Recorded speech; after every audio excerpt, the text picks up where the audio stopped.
Have you come out and apologized to Arteta because you wanted him out a couple of seasons ago? Did you say sorry now you want him in, or did you just crack on? You know why? Can we make a segment here? Now you've got your chance to You've got a chance to say sorry and apologize if you want. Apologize to. I'm glad you brought up, and you just made the point of how flexible I am in opinion, how my opinion can shift. I'm glad you made that, because now the biggest apology I have is to get behind him. I don't need to come out and say, "Oh, Mikel, I'm so." I got behind him. Pause. Yeah, pause that. But yeah, go. Do you know what I'm saying? I get slated. I get slated for my support for Mikel. I get pelters. Do you get what I'm saying? I don't need to come out and say I'm sorry. You lot see where my position is with Arteta. Pause. There'll be documentaries about Mikel Arteta. Now he transformed Arsenal. There already has been one, man. and the book, that was 3 years ago. Yeah, only if you win, though. It was all or nothing, and we ended with nothing, man. I was hoping to win. You have to win to have documentaries. This team could go down as the greatest Arsenal team in history. No, not at all. The greatest Arsenal team. No team in my opinion will be better than Arsene Wenger's 2002 team or George Graham's 2001 team. Invincibles, bro. If he goes and wins, if he wins 3 titles in a row and a Champions League in there, that's a dream, isn't it? That's a dream for every Arsenal player. Arsenal Wenger didn't even win back-to-back titles. Neither did George Graham. Exactly. Herbert Chapman is the only one I know did it in the 30s. Well, yeah, so if we win back-to-back titles, you think it's the greatest team of Arsenal generation? No, but if we put a Champions League in there as well, it would have to be, wouldn't it? You mean on paper? Any on paper, Okay. You mean? I think. Well, maybe not player for player and all of that because it's different. Yeah. I get what you're saying. I get what you're saying. Hey, can I just quickly come back to the most important thing? The most important thing is for us to. It's at the end of the day, we're going to be revisiting it, having shows like this every game because at the end of the day, it's a game-to-game basis. Where we like it or not, because every game's different. What if we're 15 points clear in February? That's a dream. So then what? Everyone's just going to be on the same level then. No. Don't you think Don't you think I look like a pork chop if I'm still moaning with 12 points ahead? I look a right pork chop, wouldn't I? I'll be a pork chop. Yeah, that's true. So it's not going to happen. But that's the dream. And it is a possibility, but the thing is, that's the way the game is at the moment. It's a week-to-week basis. The good thing about it, right, is though you guys are critical of me, but isn't it great that we support a club like Arsenal that a draw is a crisis or a losing is a crisis? That shows how standards should be, in my opinion. I don't see, for instance, I love a debate. I don't see a reason why we should have an argument. I love an argument about football. Every fan is disappointed when you don't win. It's the meltdown that comes with it. Like I'm saying, if we draw with Palace, there will be meltdowns. Yeah, but that's for 100%. But the thing about it is that you talk about meltdowns. You've got to remember, everyone thinks that and it will all be blamed on Mikel Arteta, by the way. Yeah, but social media don't represent Arsenal. You know, all these social media accounts, all YouTube accounts, you only count for about 1% of our fan base. The other 99% haven't heard of any of us. I went to Fulham away. I didn't even know after fans. I've never seen them in my life. But they go home and away. They didn't even acknowledge me. The real Arsenal fans aren't like that. The real Arsenal fans take it or leave it. They're the ones who go in a pub and discuss it at the game. They don't go on social media. 100%. I wouldn't say real.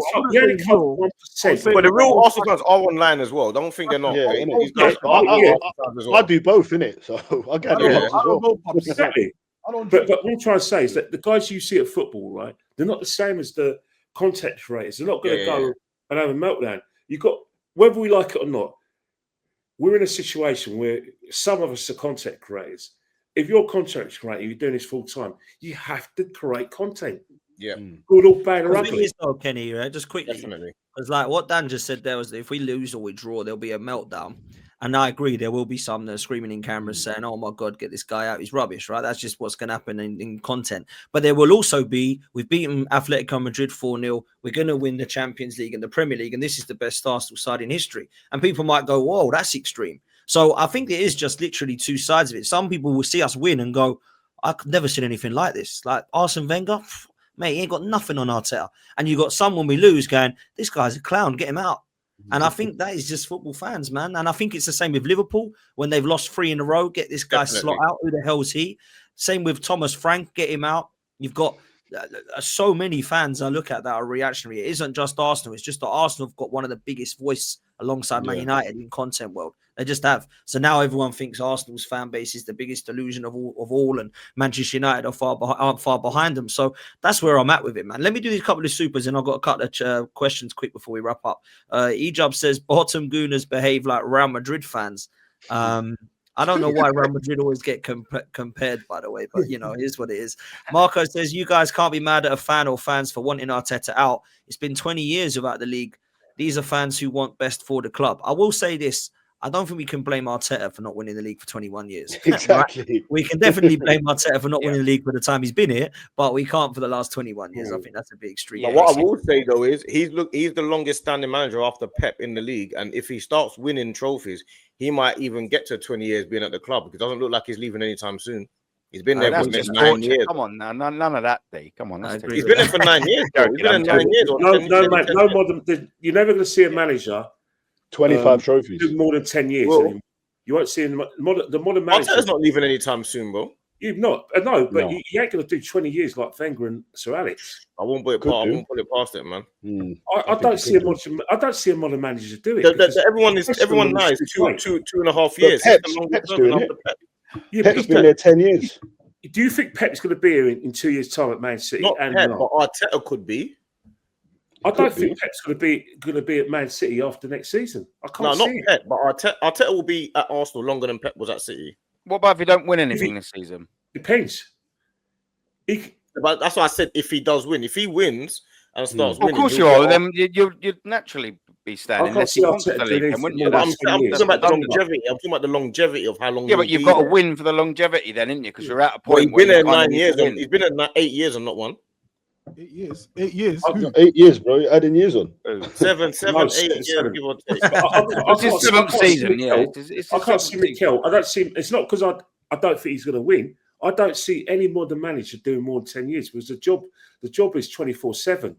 How many of these Arsenal players do you think would walk into any team in the world and make them better? Gabby, Magalesh. No, there's a few. There's Gabriel. a few.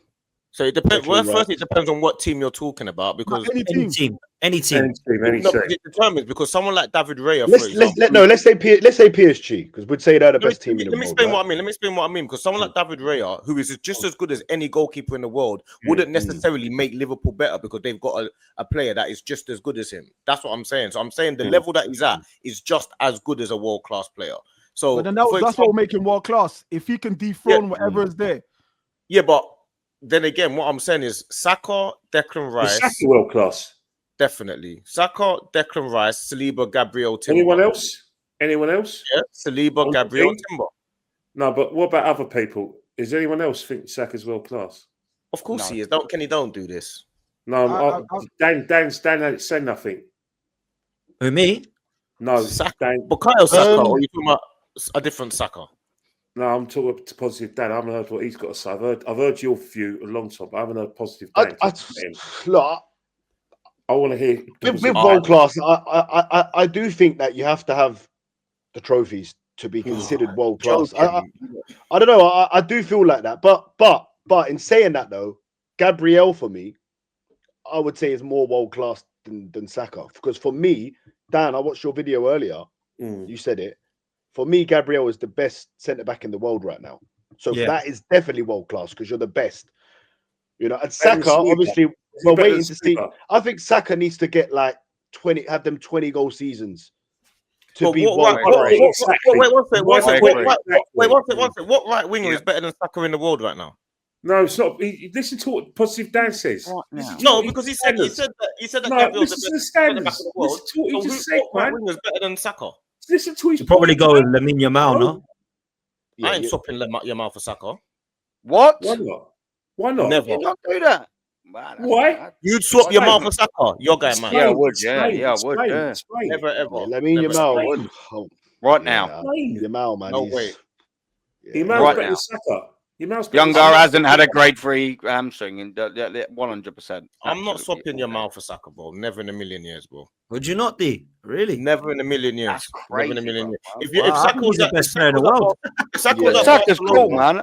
if I Saka like was at Saka, but Barcelona, Yeah, this I is the love thing, Saka man. to bits, but Lamine Yamal, man, come on, man. I think this Come guy's on. the next. Is the next come one up. on, man. If Saka was at Barcelona, you don't think he'd be doing what Yamal's doing? No, I think Arsenal are better than Barcelona. Come on, man. Let's be serious, man. I'm not taking Yamal, bro. I'm with D. I'm not taking Yamal over I'm looking Saka. at his stats, bro. I'm looking at the brother's stats, bro. Do you know how many goals he scored last year? Yeah, Stricto, you never said. You Does never answered the anyone question know how about many whether goals he's he scored world-class last or year? not. Does anyone know? Yeah, but Stricto, well, come on. I think it was Stricto, like 11 or you something. I don't have a clue. You didn't answer the question when I asked the panel whether he was world class yet. The only person who said he was world class in his panel just now was D, not you. But you said nothing. No, because everyone else was talking. I can't talk when people All are right, talking. but what's your view on it, though? Yeah, I do think Saka's world class. Describe why, how. No, it's just a question. It's just a No, general question. what? My definition of world class, or why I Yeah. think Saka? No, Your just why you definition think he of is. what- Yeah. Because I like the question is, would Saka play or get into most teams in the world? I believe he would. I believe Saka would get into a Bayern Munich. I He believe doesn't get Saka would everywhere, get, bro. I believe Saka would get into most the top teams in the world. PSG? Does he play for PSG? Who's, Do you know who's what I on mean? PSG? Hey, Stricto. Is he better than? Is he better than Dembele? Dembele. I know they're playing more up top. Let me not lie. Dembele is a different gravy, bro. Dembele is it's a player that I actually likes, so it's hard for me to even. But do you know how many goals? How many goals does Yamal get? He got 5 goals in the league last year. 5. Saka. I think with Yamal, it's He got just 5 goals on the eye, innit? Like he He's goes only past 17, though. But like, I think why Saka suffers a lot in this debate, yeah, is what you just said, Dan. I think Saka's not the most aesthetically pleasing on the ball. You don't see Saka doing flicks. He's literally, in fact, me, I'm not. I love Saka, to see I him think there's more to come from him. You'd even struggle to I see ain't Saka stopping him, doing no step overs. Do you get what I'm saying? But one thing Saka does do, which puts him above, in my opinion, above most right wingers, is he does the right things at the right time, nearly all the time. That's one thing. You know what? But you know how Phil Foden had that outstanding season and they were not last season, the season before, and he got player of the year, player of the year, scored 20 plus goals. I want to see that from Saka. I want to see 20 plus goals from him. I agree And I want to. Yeah. Well, just what 20 goals or 20 He's goals? not up and down. He's not up and down like that. Even in all comps, isn't it? You know, 20 goals or 20 goals involvement. Are we saying then that 20 Saka? goals, bro. How many players would you think would walk into any team? Saka, Saliba, Gabriel. I think for sure. It's Declan Rice, 100%. He goes into any team in the world. I'm more Do you know what? Go on, sorry. Go on. Yeah, do you know what? It's one of them, yeah. The players that we're naming, and to go back to the world-class thing, especially with Arsenal players, we've got a few knocking on the door, haven't we? Yeah. You know, you got Gabriel and Saliba. Like some will say they're world-class. I think they're knocking on that door. Timber's beating on that door to be world-class. Yeah. Some people are saying Saka's there. Some people are saying Rice might be there. So we've got probably a core 5 that all of us would consider in a debate. If or so that way, I reckon. Everyone thinks them. So let me say, if Saka comes in, only 3 of them are world class in that. Only 3. What 3? The first 3. Let Aaron say what he's going to say. Sorry, let Aaron say what he's going to say. Yeah, no, let's go. Yeah, no, Aaron, say what you're saying. You have a 20+ goal season, yeah. Say he has a Salah season, Saka, a coming of age season where, all right, he's carried Arsenal Football Club over the last 5 or so years. He's been magnificent. I'm never going to take that away from him. But when you're that sort of winger, you're the star boy, you're this, you're that. You need to do what like the likes of Thierry Henry's done and your Robert Perez has done. Your contributions need to matter. And I'm not saying they haven't mattered, but they need to matter towards a title winning side. So that's a coming of age thing for Saka. Get the 20 thing, and then I'll go, do you know what? He might be considered world class here. There. You're looking at Timber then as a Premier League winner, and you're thinking that is the best one of the best right backs in the world, without shadow of a doubt. You're looking at Gabriel, what he's doing up top, and at the back, then a winner of a marathon of one of the best leagues on the planet. You're thinking, yeah, that's one of the Gabriel best hasn't won it either, though. Yeah, no, but that's what I'm saying. I just feel like this team, it's Saka last season, though, and I do wasn't think, like, I would a great happily, season sorry from for Saka me to last year, was say, it? to round it off, for me to say, if Arsenal was to win the league this year with said things sort of happening, I'll go, yeah, Saka probably could be, considered world class. Saliba, he's knocking on that door. Gabriel, I'd say, yeah. Timber, I'd say, yeah. So we're there or thereabouts, why but you've got to have bring something it down to gone. trophies. The reason why, sorry to cut you off here. The reason why I don't you bring good, it bro. down to trophies is because it takes more than just that. Let's say, for instance, now if you look at the last Liverpool team that won the league, you got players like Harvey Elliott, Darwin Núñez, who played their part in Liverpool's season, whether or not you want to accept it or not. Of course they did. But we can't say just because they won something. Harry Kane's probably the prime example. I get what you're saying. Harry Kane's probably the prime example. Been setting levels year in, year out until he made the move to Bayern, where even that's different though, because of the levels that he's doing it at. You have to say he's world class. From 40 goals a season. Saka ain't doing that, is he? Put it on just. If Saka was scoring 40 goals a year, we can add to the conversation. Of Yamal scored 5 and you're calling him world class. You can add to it, but I just think, to me, there's so many categories and criteria. Last year, he got 5 goals, 5 assists in the league. With Yamal, I've only seen it play a handful of times, and when I've seen it, I'm saying, 1 minute, we're saying Saka has to get the 20 goals. No one said he's world class on the panel, by the way. No one. No, Yamal is world class, though, isn't he? You brought that out of thin air. That's just you saying that. By the way. I'm saying you're saying you literally just pulled that out of thin air. No, you said one person wrote it in the chat, and you've said it. Like, it's hard to say with Yamal. You have to listen to what I'm saying before you say other stuff. What I'm saying is, you said that Saka to be world class has to have a breakout season of if he has 20e goals and leads you to Why not? Why not? Gareth Bale did. Yeah, but 1 minute you're had a Gareth Bale season. Stats for him, but you're not using stats for Yamal. All right, but Saka had a Gareth Bale season. Yamal won the Euros and won the league. I also never said Yamal was world class. That's the point I'm making. The point I'm making is he won the league and won the Euros. If Saka was at Barcelona, do you think he wins the league? You don't think he wins the league? If you take out Yamal, that's negating from the original point. What about individually? Is in terms of his individual performances? You think about Gareth Bale's last season at Tottenham. That earned him his route to Real Madrid. Have we ever seen Bukayo Saka have a Gareth Bale-esque, breakout season like he did in the 2012? Because Gareth Bale didn't win anything before he hit Real Madrid. All right, okay. So take out Yamal. I'm asking. It's not putting that go aside. I think Bukayo Saka could be world class, but I think Bukayo Saka is more than capable.